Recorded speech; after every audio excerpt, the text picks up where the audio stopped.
Hello there. You're listening to School Book Scare, the podcast dedicated to middle grade horror and the people who bring it to life.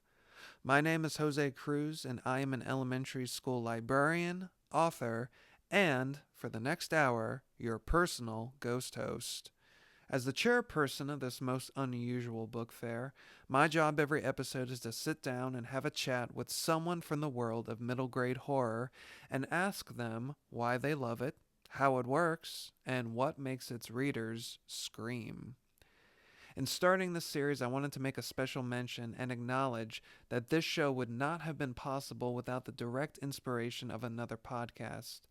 Robbie Dorman's Blood on the Typewriter was instrumental in spurring me on to tackle this project, and anyone who's had the pleasure of listening to that show will notice that School Book Scare shares the same winning model as Robbie's podcasts. I wanted to use this moment to formally thank Robbie for not only producing a wonderful, inspiring show, but for offering his blessing in this new middle grade centric venture. If you have even a passing interest in dark fiction written for adults, I cannot recommend Robbie's show enough. Today, I'm joined by A.D. Arrow, author of the Bumps in the Night series. In this episode, we discuss the joy of finding your people, the ups and downs of self-publishing, the creeping terror of severed hands, and why you should always be careful when handling a blowtorch. I loved having this chance to get to talk to AD again, and I hope that you will enjoy it as well. Let's get ready to walk through those haunted stacks of scary kid lit. Bring your flashlight.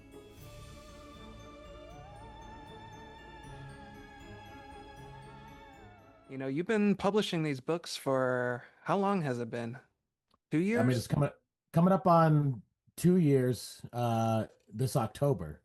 Okay. So 2 years this October, Bumps in the Night. So it's kind of cool because we actually had a chance to talk on my previous podcast, Black Magic Treehouse. That was the last episode of that podcast. And now here you are on the first episode of this podcast, Yeah. and it's kind of tied all together because we have a mutual acquaintance in Robbie Dorman, who you were on his show, Blood on the Typewriter. Robbie and I are actually members of the Horror Writers Association Florida chapter, so it's just kind of weird how. They always say the world's a small place, and It is, AD yeah. AD Arrow is the knot that is just tying all these threads together. I I do what I can. Shout out to Robbie and his Yes. podcast. It's like become a Monday ritual to me when I wake up. On my way to work, I throw on the new episode. And it's always great and inspiring to hear from all these different authors, and I just like it because I always think of writing as like we're all in the same race, but we're going different paths to get to the finish line, so it's always cool hmm to just hear how different people do different things and their processes and what they've gone through. So it's great stuff. Oh yeah, it just adds gas to the tank. It's like, wow, their story was so inspiring, or I never thought of it that way. And it's like you're wanting to hustle straight back to the laptop so that you can get back to work and join the race. And in fact, that was actually kind of what my first question was. I can't recall if we actually had a chance to discuss this on Black Magic Treehouse, but I was curious. You've taken this path, you have joined the race through the avenue of self-publishing. And I was curious, what was your final push? It's clear that we've discussed before, we have been inspired by some of the same things. We were huge Goosebumps readers as kids, and Yep. that's clearly part of the inspiration of your series. But at what point did it enter your mind to take on this venture yourself? For me, it was kind of just like just realizing, I was getting a little bit older. I mean, I think I was, 35 when I really started writing these, or get like I always had the idea, the seeds were there. Um, but I went through a period where I was writing a lot, and then I kind of fell out of it, and I was, changing careers. So I was just busy, and it was hard for me too because for a long time I didn't have, a writing community. I didn't know other authors really, so I had nothing to bounce off of, and I so for me, it was like, how am I supposed to get my stuff out there? And that's kind of what it was with Bumps the Night is I always wanted to write a series like Goosebumps, um, but I was always wrestling with my own head of like, who's gonna read this? How and when I first started writing in the Mall of Madness, I was working on it a lot um, in my downtime at work, and but it's just me alone in my work truck, and my brain being the way it is, I feel pretty good about something, and then all of a sudden my brain's like, what are you doing? You're in your mid 30s, like you're writing children's horror. Who's gonna read this? What are you doing? And I know we kind of talked about it before on your other podcast, but I mean, I threw that manuscript in the trash 4 times. I restarted that book from scratch Wow. because I would get about half. I got about halfway, and then for some reason I'd be like, I hate this, and then I started it over, and then the same thing would happen. I get about halfway, and I'm like, what? Like, what am I doing? And until finally things kind of clicked into place, thankfully. Um, but yeah, I mean, I learned so much from doing that book that now I'm about to put out the fifth Bumps the Night book. I'm literally like getting the last little bits finalized right now. It will be out this month. Oh, Um, exciting. but as far as the whole process goes, it's like much smoother now. I've kind of ironed out all the things. I have kind of a beat that I go to now. But so I'm thankful, but I made so many mistakes within the Mall of Madness, and then there's just so many things I had to learn, and I learned almost everything the hard way. But Hmm. it's made it easier for me now that I actually feel like I know what I'm doing somewhat. Yeah. Well, that's awesome. That kind of segues into our next question, but I did just want to take a second to kind of reflect back on something you said with regards to the self-doubt of the content that well, I hate to call it that, the books, the stories that you were trying to tell. And it's so funny because I have had similar thoughts, similar ideas of, I'd love to make some kind of homage to Goosebumps, some kind of nod to these books that I grew up with and meant so much to me. But I don't know what form it should take. And, is it straight parody or is it just, straight up carbon copy as far as like the formula is concerned, but telling, my own brand of stories, so much doubt, like, Yeah, and those questions of, yeah, who would read this kind of thing? Who would, and probably since that time that you started having those thoughts and I started having those thoughts, there have been so many people who have been yeah, writing these types of books and publishing them. It's like a community unto itself. And I'm like beside myself because in the early days of the internet, just trying to like find your people, I would feel like it was so yep, hard to find the folks who, not only grew up with Goosebumps, but, who also read like scary stories for sleepovers, like who were just, complete horror nerds as kids. And it's like, oh my God, here they are. They've come out of the woodwork finally. yeah. I can't believe it either. Because the funny thing is, me personally, like I've always been a collector. I've had I've had the OG Goosebumps like 1 to 62. I've owned the set probably 4 times in my life. I would collect them all, and then I would sell them. And then a year or two later, I'm like, man, I kind of want to read Goosebumps again. So I go back out there, and it used to be easy, Yeah. but the thing that was crazy to me is like I used to think I was weird because I'm like, oh, I'm like 30 now, but Yep. I still love these books. Hmm. And as if you've seen my Instagram and whatnot, I actually prefer the other stuff over Goosebumps because like everybody knows Goosebumps and everybody loves to talk about Goosebumps, but like I want to talk about Strange Matter. I want to talk about Hmm. Spooksville. I want to talk about Bone Chillers, Graveyard School. So that's what really gets me excited is the more obscure stuff. Yeah. And I always felt weird because like I would collect all these things and I had a bookshelf going, but like who is that? Who am I going to talk to about this stuff? Like, my girlfriend doesn't care. What am I? I mean, I work. I'm a service tech for a gas company. Like, do you think any people that I work with want to talk about spooky middle grade books from the 90s? No, they don't. I'm Um, shocked.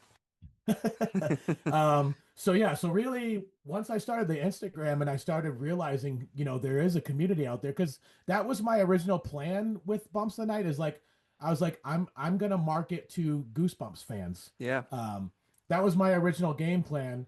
Um, and it has worked out for me pretty well. Yeah, I basically have like two audiences, like young kids because I do have like my books are in the public library in my town and in the schools. I've done like presentations, so like there are kids reading my books. They're just Yeah. harder to reach because obviously young kids aren't on Instagram, or if they are, they shouldn't be. Yeah. But it's hard. It's just much harder to reach kids because you have to really be out there, Mm-hmm. um, either in the schools or in libraries, like or at like town events or something like that to really reach them. But Mm-hmm. my other audience is, people like me and you, grown adults that grew up on Goosebumps, that love it, and they can see that I know my stuff, Mm-hmm. and I'm giving them something that's a little familiar but also new. Yeah, I feel like that's one of the advantages doing what you do, and because I've kind of envisioned it for myself. Like, if you attend, like, especially horror conventions, you have an edge over the competition because everybody else is trying to sell those adult books and novels. But when, the parents or, the aunts and uncles come across your table, it's like, oh man, finally something for my kid or, my niece, my Yeah, nephew. So, that is one edge that you have over the competition there. yeah, and I usually at the events I do, I usually have the brightest stuff. My stuff really pops with colors. Yeah, that's true. Um, but funny enough, like in a lot of events, I usually actually tend to sell more to adults than I do kids a lot of times because I see people. I mean, I would say 9 times out of 10 when somebody walks by my table at an event, I get the comment of this looks like Goosebumps, and I'm always like, yes, that's exactly the vibes I want you to have. Yeah. But I always say, but mine are much scarier. Hmm. And that usually kind of gets the hook in there, Yeah. and they're kind of like, "Oh, really? Okay." And then they usually ask me either like, "What's my favorite one?" or which one would I suggest? And I usually try to say, "Okay, well, it depends on what you're looking for. If you want, vampires, or if you want clowns, or I got a bunch of different flavors going on." So, Yeah, you just tell them this one is not like Monster Blood. Oh, instant sell. Give it to no, me. no monster blood over here. So you mentioned before that, we're 5 books into the series now, and you've kind of entered this writing game, and it's all been like the school of hard knocks, learning everything just by grit. So I was curious, like, what would you say have been, I'm sure you've learned lots of things, but what have been, you think, some of the most valuable things that you've learned between book 1 and now book 5 coming out? What things stand out to you? Um, for me, one of the biggest things is, unfortunately, you have to kind of work with Amazon. So Mm, one of the mistakes I made when I first started is I was printing through a company called Blurb. I will say they have a very awesome book designing program. They have their own software you download for free, and you can design the whole book in it. And then they you order copies and they print them. Um, they're expensive, but mm, like I will say, in terms of them versus Amazon, like the quality is very, very nice. mm, Um, so, when I first did in the Mall of Madness, my whole idea was my naive thinking was that people are going to think my series is so cool that I don't need Amazon. That I'm just going to make it so they can only buy direct through me. And right away I started realizing that well, there's a lot of people overseas that are interested in the books, but they don't want to pay crazy shipping, and I don't blame them. B, there's a lot of people that only read ebooks, they only do it through Kindle. So mm, I realized within the first like couple weeks of releasing the book, I kind of realized pretty quickly that I was alienating a lot of people and I was losing potential sales. So but I also didn't really know how to use KDP. So that was a whole learning experience in and of itself. Because, well, funny enough, like I took the PDF of the file that I made in Blurb, but when I dropped that into Amazon, Amazon did not like that. Mm, It did not work. yeah. And so I had to learn how to, format and all that stuff. So, um, but yeah, that's probably some of the biggest stuff I learned is just how to properly format, learning how to navigate Amazon KDP, learning how to properly market yourself. Just there's just lots of obstacles in the way that you have to kind of overcome and learn. And especially when you are an indie author, like you don't want to be, it's that idea of like screw Amazon, like yeah, it's a nice theory and in mind, but unfortunately, unless something way better that comes by, you kind of have to work with them a little bit. You're unfortunately, you're gonna, like I said, you're gonna alienate a lot of people. You're gonna kind of close yourself off to a lot of potential readers. Um, so I had to learn how to Yeah. use it, and now I have, and I mean, it's been pretty good. I mean, the books are generally, it surprises me, I will say, In the Mall of Madness has now been out for almost 2 years. It's still my best-selling book, I would assume, because Hmm. people usually see, oh, it's the number one. I got to start with number one. Um, but I mean, it's going on almost 2 years now, and I've never seen it like lower than it's always been in the top 300 in the Amazon charts Wow. in the categories it's in. I've seen it as high as number 5, I think, at one point. Um, but I'm just really shocked, honestly, because Yeah.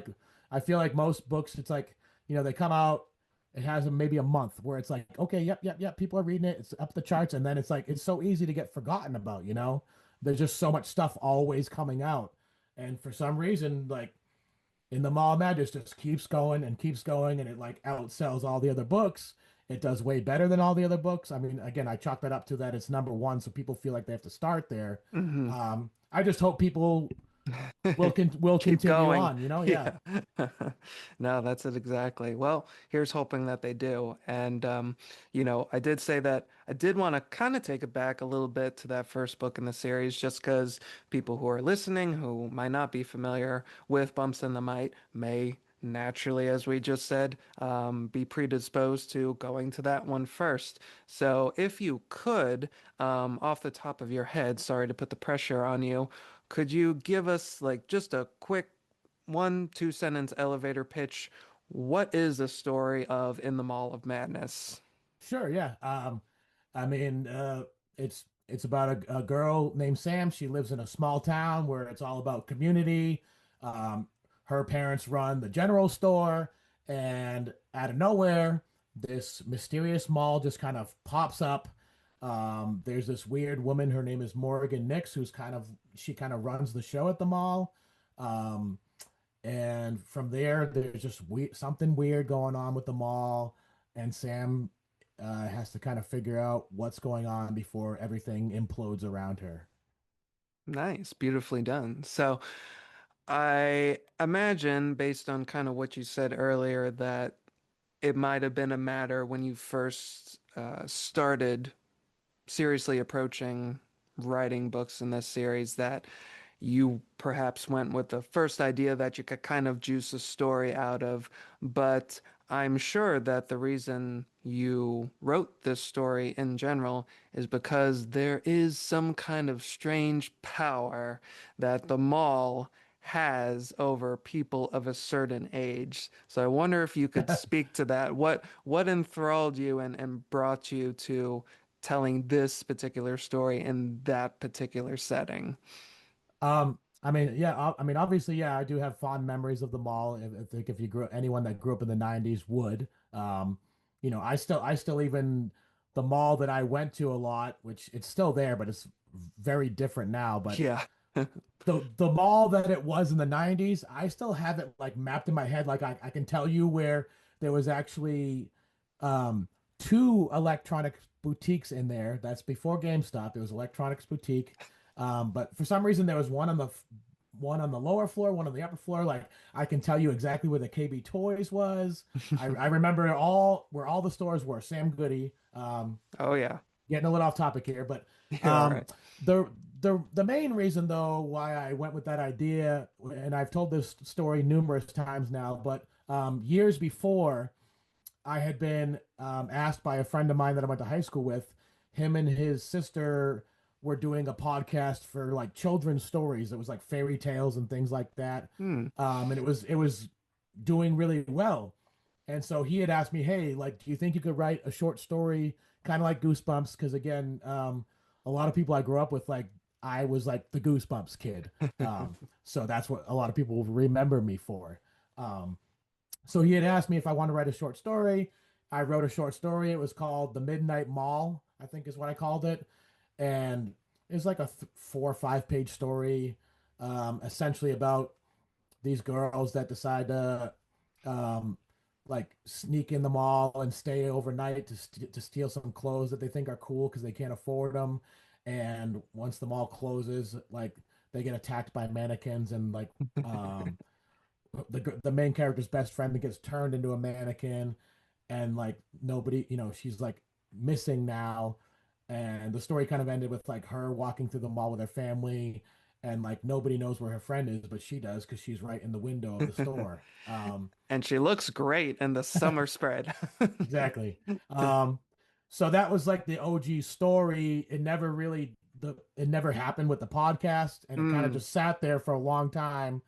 But I don't know, it just kind of sat in my head. So when I finally was like, all right, no, like now's the time, I'm gonna make my series, that just seemed like I already kind of had something there. So I just took that basic idea of the mall and I expanded on it. I mean, and even then, that idea went through multiple drafts.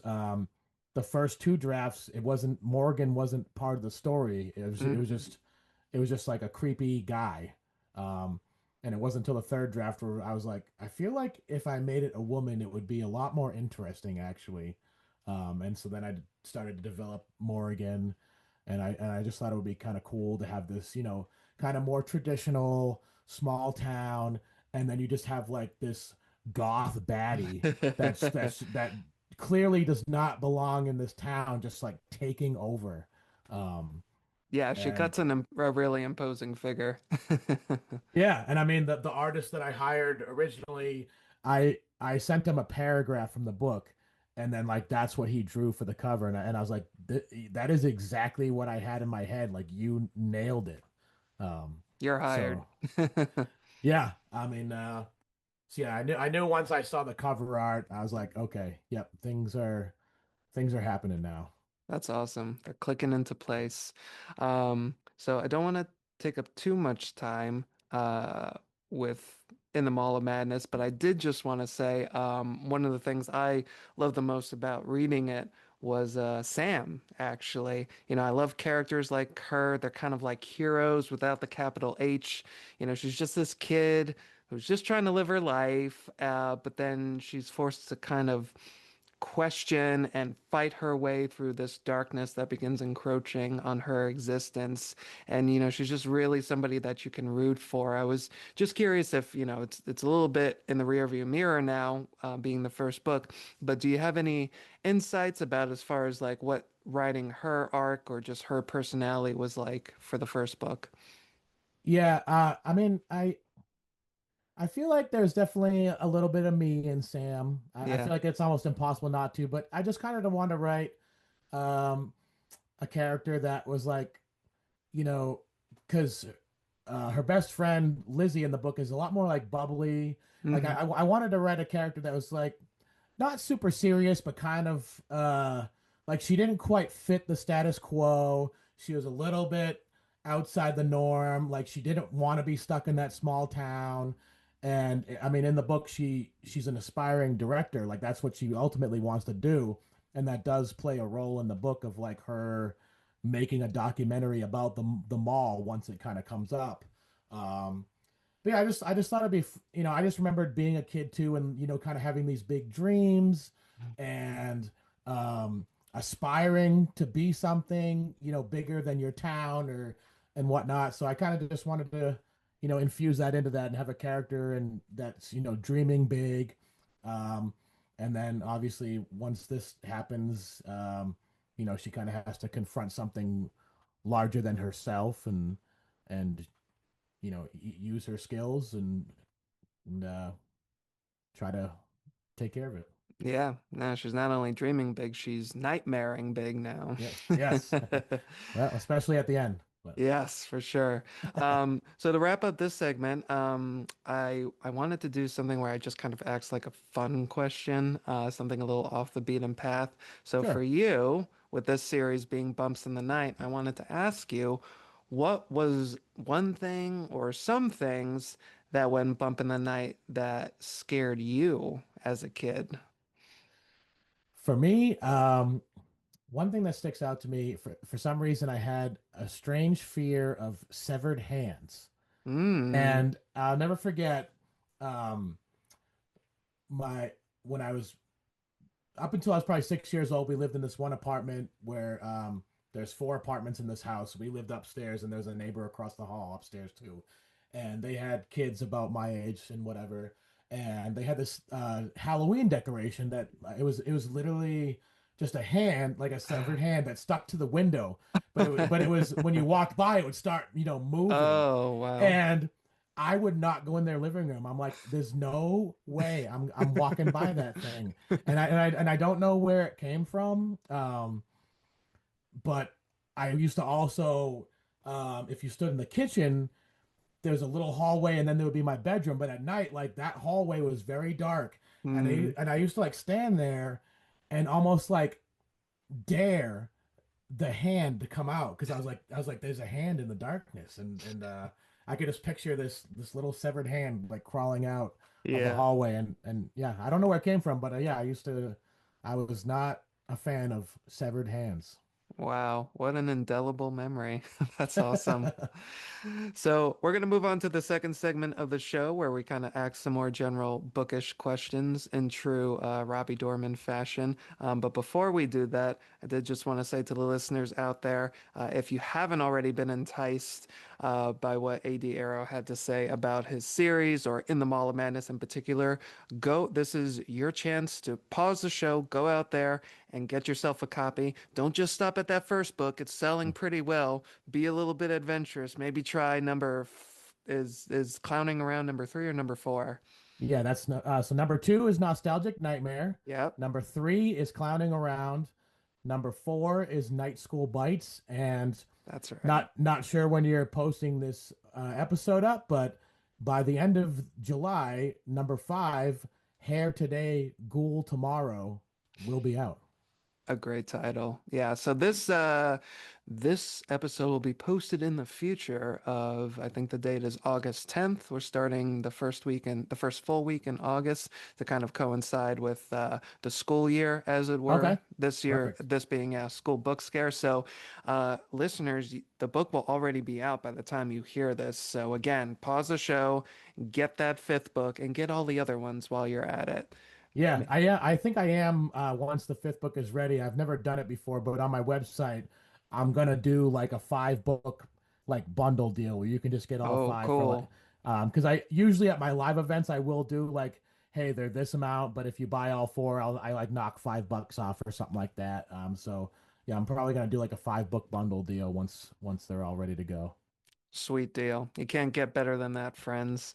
Yeah, So, yeah, are you ready for some general questions to probe your let- gray matter with? let's do it. All right. So, most of these are bookish questions. Some may just be general questions about the genre or writing or just life. And I'm picking them kind of at random for my little list here. I've got only one or two that Robbie has used in his show just because I like them so much. But since you've been on that program already, I'm going to make sure that we do new stuff. And the first one that jumped out at me was, what is a horror moment that made you genuinely uneasy? So it could be from a book, could be from a movie. We talked about real life already with that damn severed hand, Yeah. but more like a fictive horror moment, not something like genuinely tragic from real life or anything like that. So an imaginary horror moment that made you genuinely uneasy. Um, oh boy. That made me genuinely uneasy. I mean, honestly, uh, yeah, that's a tough one because You're it's like, you're well, too brave. well, it's just one of those. I know there's. I feel like I just thought of something along this line, and now and now it's like escaping my brain. I mean, I will say, definitely in the early 2000s when you know all the saws and the hostels and all that Mm. stuff. I actually now that I remember it, I will say in the first hostel there's a scene. I haven't seen it in a long time, but I remember when I saw it, like this one particular scene, like really kind of was like, ugh. And it's, if I remember correctly, it's like the guy is like, he paid his money, he's there to do his thing, but he's like kind of hesitant, a little nervous, like not sure what to do. And there's a girl there, and he has like a blowtorch, and he like Oh, mm. accidentally kind of like sets it off, and it like torches half of her face, and then he's like, oh, Yeah. oh, geez. And I remember just that, like, I don't know, for some reason I was like, oh, like that particular scene for some reason like kind of really hit me, and I don't know, I just remember during that time period too, that was kind of like the thing. It was like, oh, can you endure this? Can you endure this one? And they just were constantly coming out. I mean, I have learned by this point, me now, like the torture porn and all that stuff, that's not my go-to type of Yeah. horror. Um, I much prefer more psychological, more atmospheric horror, stuff that kind of gets really under your skin and unsettles you, rather than like, gratuitous violence or gore and stuff like that, which, it has its place or whatever, but Hmm.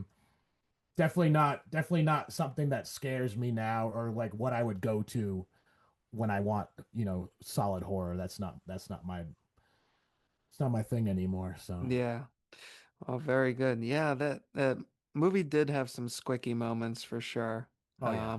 I'm thinking of the Achilles tendon in particular. Oh, I think yep. that's the one that messes a lot of people up. Yep. And yeah, it even got me like, "Ugh, no thanks. No There's thank that you." one. There's that one, and then the other scene I remember a lot is it's like that woman almost trying to be like Elizabeth Bathory, and she's like in the tub, and then Oh, there's like the other person above her, and then like she's like uh, slicing, and the blood's coming down, and I was like, yeah, yeah. uh, it's been a while since I've seen those, but yeah, I kind of, I already had my phase of all that, so. Yeah. All right. What Uh, is, and I feel like you've kind of alluded to this, in like some of the posts that I've seen you make on social media. What is something about you as an author or your work that might surprise somebody to find out? So kind um, of, yeah. yeah, it's a good question. I think for me, what might be surprising, I think definitely in terms of bumps of the night, like when I write them both with kids in mind, but also, nostalgic adults. And I throw like a lot of Easter eggs in there, and I throw like little subtle things that, kids might not even pick up on, but somebody else, almost like a lot of the kids movies coming out, they put little jokes in there for adults, and it's like, oh, okay, I see that. Hmm. But I mean, I try to just take my collective experience with both just living, but also just like I've been a lifelong fan of horror. It started with Goosebumps and Are You Afraid of the Dark, but um, I even before all that, I think even before I knew Goosebumps, I was like 5 years old, and I just gravitated towards the horror aisle at Blockbuster, and I would stare at all the covers, like the artwork intrigued me, and I loved everything about it. So I really do take that collective knowledge with me. I mean, the cover of Night School Bites, for instance, like that's a straight homage to Fright Night. So just Heck like just yeah. just things like that is like I just always want to be infusing things together and just using my collective knowledge, my collective experience, and putting them into the books. I mean, I also have another book that I wrote that's called Baby's Breath, and that's more of like a point horror, Fear Street kind of vibes. The publisher's putting out a whole line of books in that vein, but that was cool to be able to spread my wings a little bit, and then um, I have a lot. I have adult horror stuff coming out later on this year too. So I'm really trying to expand, and I think I have a story coming out in October in this anthology that if people only know me by Bumps and Night, they will be very surprised. Very cool. Which anthology is that? It's going to be called Book of Monsters. It's put out Ah, by that's right. TerraCore, and yeah, it should be really fun. All the stories are set in 1969, and basically every author got to choose like a classic monster. So there's like a vampire story, a mummy story, an invisible man story. I have a witch story. Um, and some authors did create their own types of monsters. But yeah, every story takes place in 1969, and we all have a classic monster of some kind, or the authors created a creature that fits that time and that category. So Yeah. Nice. Yeah, I'm gonna be looking forward to that. I'm kind of hoping to submit something to Tales of Terror if my luck holds out. That's a yeah, that's a hard call. I've been like really I ruminating on what can I possibly do for like sinister pet store pets. Yeah, I want to. I haven't even come up with an idea for it yet. Yeah.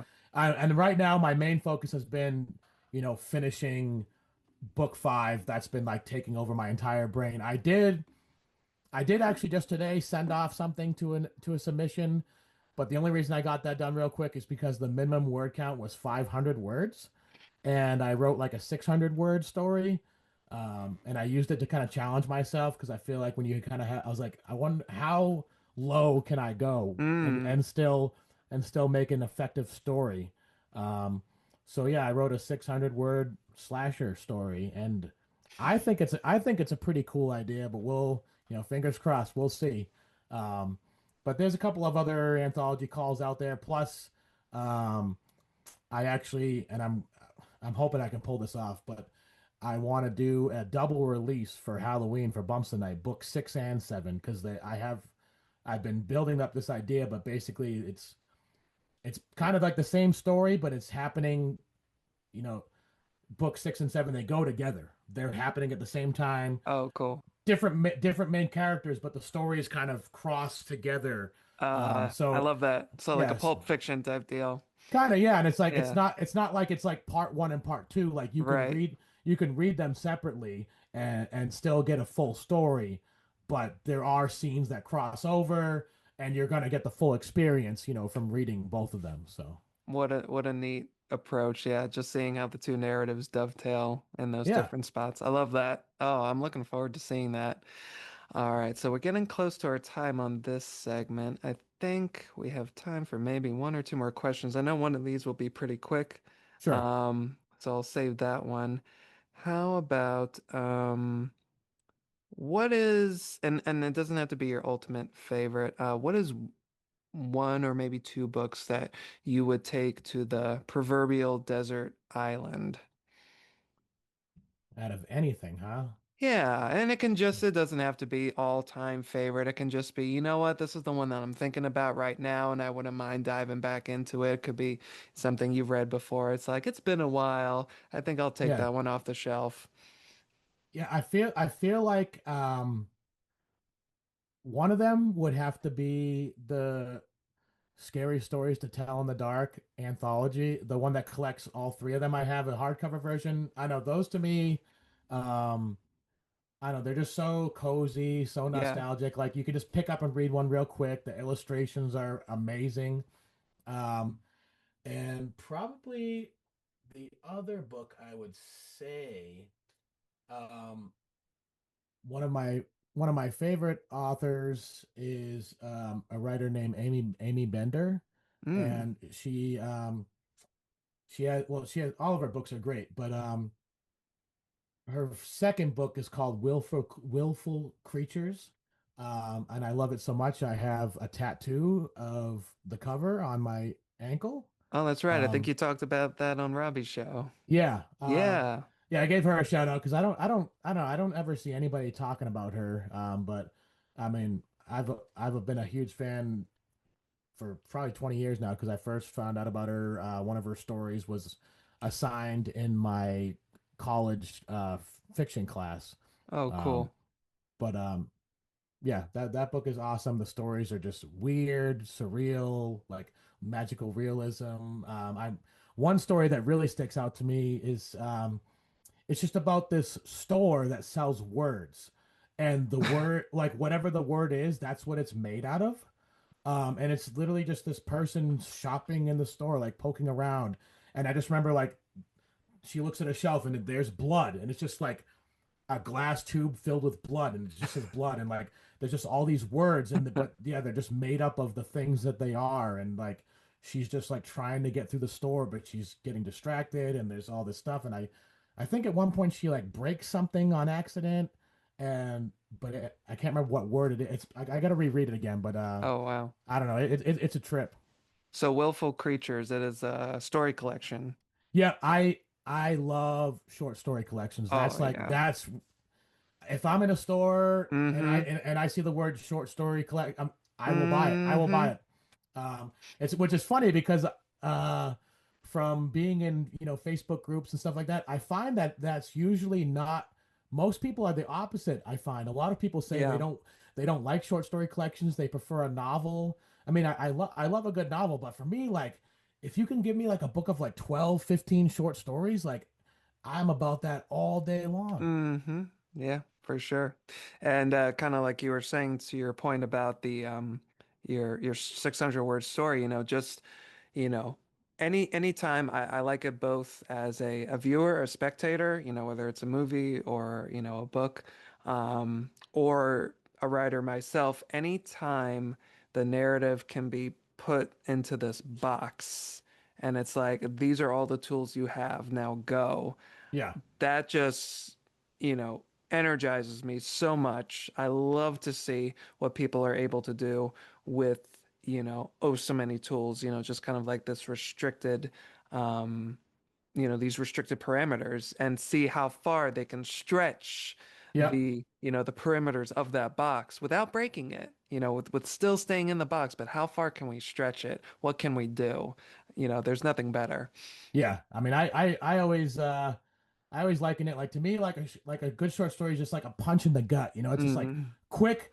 It gets you and you're like and you feel it and you're like oh like you're doubling over whatever because it is true like almost every line needs to count Hmm. and at least when I was going to writing school, I kind of had a lot of that beating in my head of like, if it's not serving the story, if it's not advancing a character, like cut it out. It doesn't need to be there. And Hmm. it was always like take it out, cut it down more. Like less is more.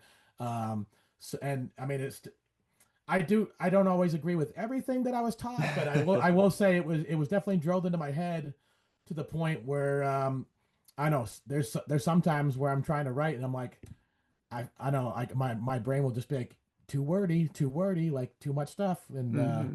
I have to kind of step back a little bit. But yeah, I do I just love the beauty of a short story where it's just like this finely trimmed I don't know tree or whatever you want to call it. It's just like there, and it just does what it needs to do and gets out. There's no fluff. It's just Hmm.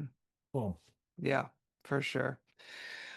So before we wrap up this segment, I came across this question and I think it's so much fun. It has nothing to do with writing whatsoever, but I feel like this may be one of the ones that I ask everybody just because I find it so delightful. Yeah. If you were a professional wrestler, what would your entrance song be? Oh boy, that that's a good question. I almost I feel like if I was a professional wrestler though, like I feel like I would want a customized song. Oh, okay, I mean fancy. I mean, it would definitely probably be something of the metal variety. Mm. I mean, because at least back in the day, it was like when you heard that glass breaking and then Stone Cold Steve Austin, it's like dun, dun, dun, dun, dun, dun, dun, dun, like I don't know, you heard that glass break, you were like, oh shit, it's about to go down, Yeah.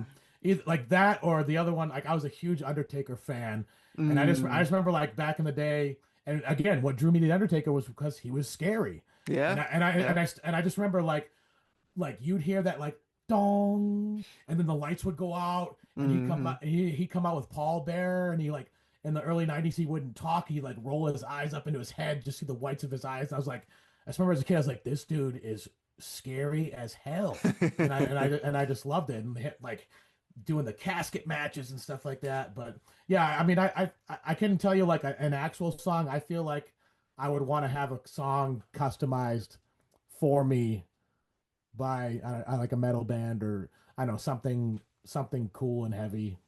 Nothing can match the majesty of AD era. We need to conduct to his spirit and his Exactly, charisma. Yeah. exactly. And it's funny. I thought for a hot minute, and preparing for this podcast, I'm like, man, what if I were a wrestler? What I'm not even sure if I would be able to pick a song. Everything I was thinking of, felt weird. Like, I don't know, Sharp Dressed Man just doesn't seem like it would cut it for a wrestler intro. But then just listening to music one day, Super Beast came on, and I'm Yeah, like, that has a good intro, that kind of UFO whistle.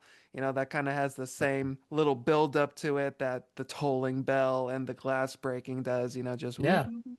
Yeah, I'm like, That that is a might good be one. it. That might be it. Yeah. And All right. I will say, Rob Zombie hails from my hometown, Haverhill, Oh, Massachusetts. nice. Very cool. Look at that. We're bringing it home, literally. Yep. All right. And we are bringing it to our third and final name segment, which we are calling Darkness and Light. Because as we know, when we write middle grade horror, as authors, we're more or less bound to kind of depicting both sides. Some of our stories may end on a hopeful, bright note. Sometimes they don't, but we're kind of in this position where we want to make sure that we're at least balancing the two so that we're just not straight up traumatizing kids. As much as I don't mind that kind of thing, we have to be somewhat responsible stewards. So we're going to talk a little bit about darkness, but we're going to end on a light note. So and All right. talking about darkness, just kind of like on Robbie's show. I love that he does this because this is probably one of the most humanizing things Yeah. when it comes to discussing the craft and the job of being a writer.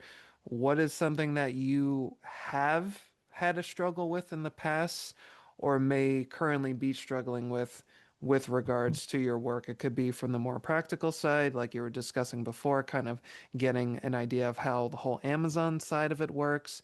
Is it in the actual writing or idea department, or just anything that's at the top of your mind? Yeah. I mean, I will tell you because I'm going through it right now. Oh, okay. Is do like getting it's and I'm trying to get myself out of it, but kind of getting lost in feeling like you have to like do everything, and or that like you have to do more than you can actually do, because I've been, like I said, I did already want to have book five out, but I fell a little behind my own self-imposed schedule. But with my brain, it's like, oh, well, you're behind on this. Now you're gonna be behind on other things. And then I see more submission calls, and I know sometimes it's like you're going on Instagram and seeing what everybody else is doing, and it's like this Mm, almost like nagging, where like you're not doing enough, you're not doing enough, you got to do more, you got mhm. to submit to that, you got to submit to that, and then and I have all these things that I want to do, and then like my brain is just like screaming inside, and it's on fire, and I'm like, and but at the same time, it's like, oh well, if you don't submit to this, like you're gonna lose out. Or like people, and like to have this feeling almost like that people are going to forget about you if you don't Yeah. like constantly doing it, and I mean, yeah, you do get burnt out. So I've been trying to get be easier about that, because yeah, like I did already want book five to be out. I'm a little off of my own schedule. Um, but um, yeah, just try to step back sometimes and kind of see the bigger picture, breathe a little bit. Mm, Um, again, Instagram is cool and all, but yeah, it is true. Like it's not real life. Like, right. and oftentimes people are only showing you like the really good things. You're not seeing. And I mean, even for me, I'm sure a lot of people could look at my page and be like, oh, look at him. He's doing all these events, and oh, Hmm. look at all the books he has, and like thinking it looks all great. But it's like, yeah, you really don't see like the struggle of like writing the book, of like, going through all this stuff of like, your real life, your other stuff. Like, I'm not a writer full time. That's not my job. I have a full time job. I have a family. I have all this other stuff going on. Writing fits in between all the cracks of my normal life. Yeah. Um, you know, And the thing is, no matter how many times it gets said, when people first hear it, they're like, "Oh, so it isn't just me."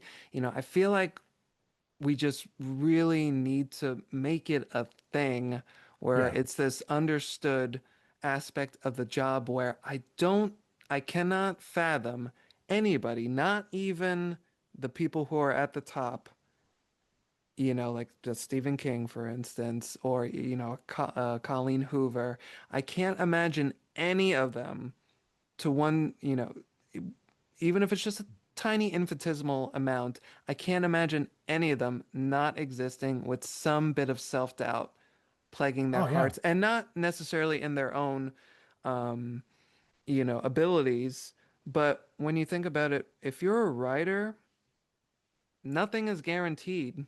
Your Nope. your next book is not guaranteed. How people receive it is not guaranteed. The bottom could fall out at any point in time. And if you're not worried about that kind of thing, then you're just doing it for the love of the game, and that's fine. But, if you're of a mind, that you want to make it your career, or, get on the fast track to this goal or that goal, that self-doubt, that worry, I don't think it will ever leave you. No, It, and I don't think it should. It's yeah, kind of one of those necessary evils in a way, because right. I feel like the second you kind of don't have a little bit of doubt, and you kind of start almost getting cocky about it, that's when things start slipping away. That's when you're kind of, not putting out your best stuff. You're not Hmm. challenging yourself anymore. Because I feel like I go through almost the same cycle with each Bumps in the Night book, where it usually starts off, um, where I'm super excited, and I usually have a couple of scenes in my head that I'm really juiced about, like, because almost every one of these books, it stems from like one image or one scene, and I build from that. Usually what I feel like is the scariest part of the book, I'm like, oh, it pops in my head. I'm like, okay, let me build around that, so I build around that, and I have the idea. I'm definitely more of a pantser than a plotter, but Hmm. I'm been getting more hybrid about it. But I usually start the book like I just start it. I don't I Yeah. don't I don't write a lot of notes in the beginning. Um, but I kind of go through a cycle. Like I said, I'll be good in the beginning, and then I always seem to hit a wall in the middle somewhere where like my brain starts Hmm. being like, hmm, did we really think this idea all the way out? Yeah. And it's like, do you know how to write a book though? Do you? And then I start, yeah, then that self-doubt starts creeping in, and then I kind of go through this where you're just like, oh my God. And I'm finally kind of getting out of that with Hair Today, Ghoul Tomorrow. Because that once I finally get to the end, and it's funny because you will have all these doubts, and then sometimes once you go back, start trying to edit, you'll read things and you'll be like, oh, okay, yeah, like it's not better than I thought. You think sometimes like, oh, I wrote a bunch of trash, but I was just trying to Yeah. get along. But it's like, oh, actually, it wasn't that bad. And I mean, almost every time I put out a book, I'm always a little nervous because I'm like, oh, is this the one where finally people are gonna be like, yep, he's lost it, he's done, like he's done. But I mean, so far they've all been, pretty well received. Like I've never gotten a 1 star on Goodreads. Woo! That's something to So celebrate. yeah, I think In the Mall Madness got one 2-star rating, but they didn't leave a reason, so I don't know why. Oh, But okay. that's how it's gonna go sometimes, which is fine by me. I'm just glad, again, the overall reception, like it's cool that people are receiving it in the way that I wanted it to be received, which is gratifying to me. Because I don't know, there's definitely a way that I saw it in my head, Mm, and I feel like that's what most people are getting is like exactly how I see it. that's cool. Which feels great. So that kind of bleeds into the next question. As I said, we need to kind of counterbalance the darkness with the light. I was just going to ask if there is something that has brought you hope or joy during your journey. Could be something from, a while back or something recently. What's kind of restored a little faith or a little happiness in your heart? At least when it went in terms of writing and stuff like that, I think it's really just the community that I've found, Mm, and um, I've there's quite a few people that have kind of, I love to champion other authors, and I always kind of have my ear to the ground, and there's quite a few like newer series that yeah. um, I kind of, I don't want to say I found out about them first, but I, I would find these, I would see these series and find out about them, and like there wasn't much traction on them yet. But then I would post about it, like, because there's been quite a few where like I personally reached out to the authors and I was like, hey, like, I like what you're doing.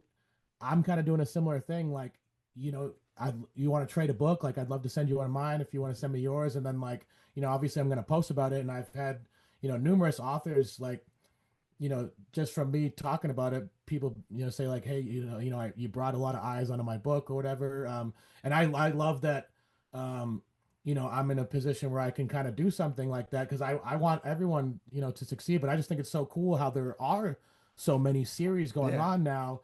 And I just remember, when I first started, like, I didn't even, even when I was putting out in the Mall of Madness, like in my mindset, it was like, oh, you're not an author yet. Like you only have one book, it took me a long time to try to come around and realize like, even with one book, you're an author. Yeah. I don't know. For some reason, I had this mindset of like, no, you're not an author till you have like this and this and this, and you need all this stuff, and you don't have any of that, and you're just Mm, like, um, but yeah, just over time, gotten more confident in what I'm doing, and I believe in it a lot more. Like I see that it's resonating with people, and if I can also, like I said, like I kind of think of it as like a club almost. You got like there's like Creep Tales, Fright Factory, Terror Valley. There's a newer one, like Dark yep. Timelines, the Midnight Five. So there's a whole bunch from out there, and like I've become friends with all of them. Um, and like I said, I just kind of think of it almost like as like a club of like the new wave of people that grew up on Goosebumps, and I just think it's cool because we all also got to shout out Scareville. Don't forgot to drop that one in the list Oh, yeah. there because John Ward, he was actually a huge inspiration to me because I knew about Scareville first, and then seeing his books was kind of also one of the pushes Hmm. to really. I was big, okay, like if he's doing it, there's no reason why I can't do it. Like it's not as silly of an idea as my brain was making it seem like sometimes. Right. Um, so yeah, I just love the little community. Think it's so awesome that there's all these other people that were influenced by the same thing that I was, but we're all got our own different flavors and our own way of doing things. But um, everyone's welcome at my table, and I Yeah. want I want you all to sit down with me. So. Yeah. There's room in the pool for everybody. Yeah, And exactly. I mean, that's just, again, if you look at my shelves, like I do love Goosebumps, but it's like, like I said, I also have the complete Graveyard School. I like the other stuff, and I want it all. So I also over and behind me, I have the Homie shelf, and that's where all my stuff is. The Scarevilles and the Fright Factory, Creep Tales, like they're all over there on one shelf, the Homie shelf. So. that's awesome. Look at that. Lifting people up and making communities. That is probably the best part, Yeah, for yeah, sure. it's awesome, and again, I love just uh, doing author events and getting to meet other horror authors and stuff like that. It's just cool to be a part of a community like this, and actually finally see your work doing something, because Yeah. I spent a lot of time writing stories, but they just kind of sat on my laptop. I didn't really know what to do with them. So And that's a great rallying cry if ever there was one. So if you're out there, listener, and maybe you're in the same position that Mr. A.D. Arrow was, 5 years ago, where you've got the idea, but you're just not sure about it, never hurts to put it out in the world. You may be surprised what happens and who you might meet and the connections you make. yep, exactly. Yeah. So you mentioned before that Hair Today, Ghoul Tomorrow is on its way out. By the time this episode is out, it should actually be on the Amazon available to purchase. Yes. Is there anything else that we can look forward to seeing from you? You mentioned Book of Monsters, or yeah, Book of Monsters, Box of Yeah, I Monsters. mean, yeah, I'll definitely have some short stories and anthologies coming out, because yeah, the Book of Monsters will be out in October. Um, in January, there's going to be another anthology I'm going to be a part of called Neon Static, and Ooh. that's kind of like a nostalgic horror anthology. Every author got to pick like it's all location based. So Oh. there was the person that's curating it put together a list of different places, like the arcade or the movie theater or the rental store. I chose fast food play place. So I'll be crafting a tale about the fast food play place. But yeah, that'll be January. I mean, obviously, there's going to be more Bumps and Night books on the way. And I got a bunch of other stuff that I can't really talk about right now, but just, That's the best kind. yeah, if you dig what I do, you'll be eating good all the way through 2028. I'll say that much. Oh man, that's amazing. Ooh, I love ending it on a cryptic note, a happy cryptic note. Yes. Awesome. So we got some things to look forward to from AD Arrow. Where can we find you? Yeah, I mean, I'm most active on Instagram. My handle is at Bumps in the Night Books. And then bumpsinthe.com is my website where you can buy signed copies. You can see where all the places I'm going to be. But I mean, if you really want the most up-to-date stuff and you want to also see me sharing books from my personal collection and my thrift finds and everything else, just follow me on Instagram. That's where I am. You can DM me if you want. I answer questions, messages. So that's where I'm at. Amazing. And we'll be sure to look you up there. Mr. AD Arrow, thank you so much for joining us on School Book Scare. It has been awesome as always. Yeah, thanks for having me. Appreciate it. Thank you again to AD Arrow for joining us on this episode. If you would like to purchase Bumps in the Night, you can find it on Amazon or on the Bumps in the Night website to get yourself a signed copy. If you enjoyed listening to our chat, be sure to leave us a review or a comment to let us know what you thought. Are you someone, or do you know someone, with a passion for or a position on middle grade horror? Reach out to us at schoolbookscare@gmail.com. We love hearing back from listeners and meeting new people, and if we can provide an outlet for you to share your thoughts on the show, we will do our best to see if we can make that happen. You can follow School Book Scare on YouTube and Instagram at the handle Haunted Cruise for full video interviews and general updates. And thanks to you, dear listener, for coming to the School Book Scare. We hope you found something on our shelves that was just fright for you. Until next time, be good and read scary.